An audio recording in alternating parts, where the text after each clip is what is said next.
Assalamualaikum warahmatullahi wabarakatuh. Nama saya Deltawen, NPM 2105018, Prodi Akuntansi.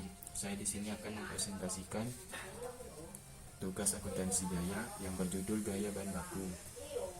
1. Biaya bahan baku. Menjelaskan elemen biaya yang membentuk harga pokok bahan baku yang dibeli. 2. Menjelaskan penentuan harga pokok bahan baku yang dipakai dalam produksi. 3. Menjelaskan metode pencatatan biaya bahan baku.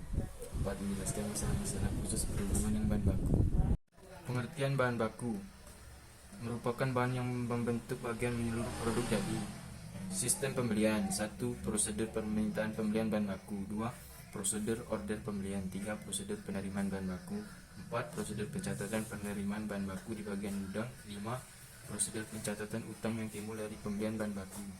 Biaya diperhitungkan dalam harga pokok bahan baku. 1. Biaya angkut diperlakukan sebagai tambahan harga produk. 2. Biaya angkut tidak diperlukan sebagai tambahan harga produk. Metode penentuan harga pokok. 1. Metode tanda mengenal khusus. 2. Metode MPKP atau FIFO. 3. Metode MTKP atau LIFO. 4. Metode rata-rata. Contoh biaya bahan baku.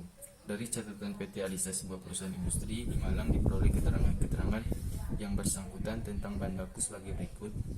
1 September 2015, persediaan 400 kilo dengan harga 600.000 per kilo.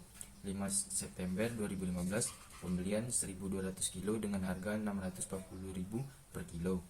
10 September 2015, pembelian 800 kilo dengan harga 580 per kilo. 15 September 2015, dipakai dalam proses produksi 1.000 per kilo. Diminta tentukan harga pokok bahan baku yang dipakai berdasarkan 1. Metode tanda pengenalan khusus apabila diketahui bahwa berdasarkan tanda-tanda yang ada pemakaian tersebut 850 kilo pembelian tanggal 5 September 2015 dan sisanya dari persediaan awal. 2. Metode MPKP. 3. Metode MTKP. 4. Metode rata-rata sederhana. Jawab. 1. Metode tanda pengenalan khusus 850 kali 640 sama dengan 544.000. 150 kali 600 per 1000 sama dengan 90.000 per 634.000. 2. Metode MPKP. 400 kali 600 sama dengan 240.000. 600 kali 640 per 1000 sama dengan 384.000 per 624.000. 3. Metode MTKP. 800 kali 580 sama dengan 464.000. 200 kali 640 per 1000 sama dengan 128.000 per 592.000. 4. Metode rata-rata sederhana. Harga pokok rata-rata sama dengan 600 tambah 640 tambah 580 per 3. Harga pokok pemakaian sama dengan 1000 kali 606,70 sama dengan 600.600. Masalah-masalah khusus yang berhubungan dengan bahan baku. 1. Sisa bahan atau scrap material. 2. Produk rusak atau spoiled good. 3. Produk cacat atau defective good. Sisa bahan baku atau scrap material adalah bahan yang tidak dipakai atau tidak menjadi bagian dari produk dalam proses produksi dan tidak dapat dipakai dalam proses produksi berikutnya atau setelah rusak tetapi mempunyai nilai jual. Pencatatan sisa bahan baku. 1. Hasil penjual sisa bahan dicatat mengurangi biaya bahan pada pesanan terjadinya sisa bahan tersebut. 2. Hasil penjualan sisa bahan dicatat mengurangi jumlah BOP yang sesungguhnya. 3. Hasil penjualan sisa bahan dicatat sebagai pendapatan lain-lain. Contoh.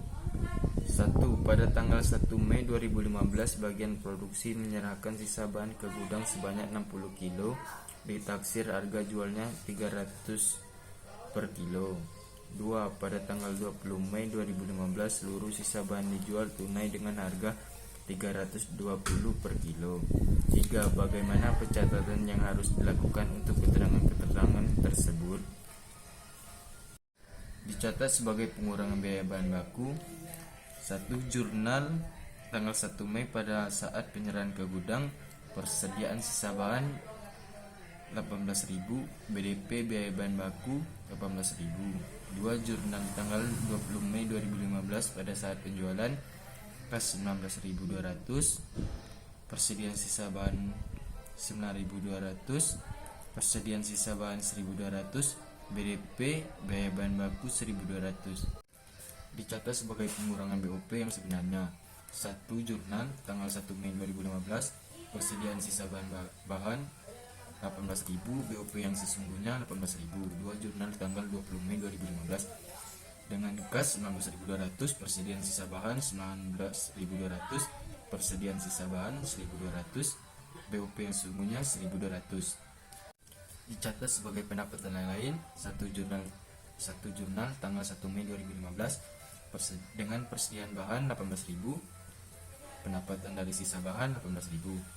2 jurnal tanggal 20 Mei 2015, dengan kas 19.000, persediaan sisa bahan 19.200, persediaan sisa bahan 1.200, pendapatan dari sisa bahan 1.200. Produk rusak atau spoiled good adalah produk yang tidak memenuhi kualitas yang seharusnya dan tidak dapat diperbaiki.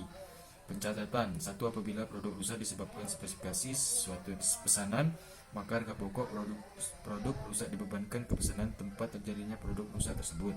2. Apabila terjadinya produk rusak dianggap merupakan hal yang normal, maka kerugian akibat produk rusak dibebankan kepada semua produk dengan memperhitungkannya ke dalam tarif BOP. Contoh, sebuah perusahaan industri menerima pesanan satu jenis barang sebanyak 25 unit. Tetapi karena sifat pesanan tersebut sulit pengerjaannya, maka dalam proses pengerjaannya terdapat 5 unit produk rusak. Sehingga untuk memenuhi pesanan tersebut, 25 unit diproduksi barang 30 unit dengan biaya-biaya sebagai berikut. Bahan baku 30 kali 100.000 sama dengan 3 juta, BTKL sama dengan 1.600.000, BOP sama dengan 1.400.000, total harga dengan ditambah semuanya 6 juta. Dengan demikian harga pokok per unit 6 juta dibagi 25 unit sama dengan 240.000. Seandainya tidak ada produk rusak, maka harga produk per unit 6 juta dibagi 30 unit sama dengan 200.000. Produk cacat atau defective good adalah produk yang tidak memenuhi kualitas seharusnya, tetapi masih dapat diperbaiki dengan pengerjaan kembali. Pencatatan: 1. Apabila timbul produk cacat akibat spesifikasi pesanan, maka biaya pengerjaan kembali dibebankan ke pesanan yang bersangkutan. 2. Apabila produk cacat merupakan hal yang biasa terjadi, maka biaya pengerjaan kembali dibebankan ke tarif BOP.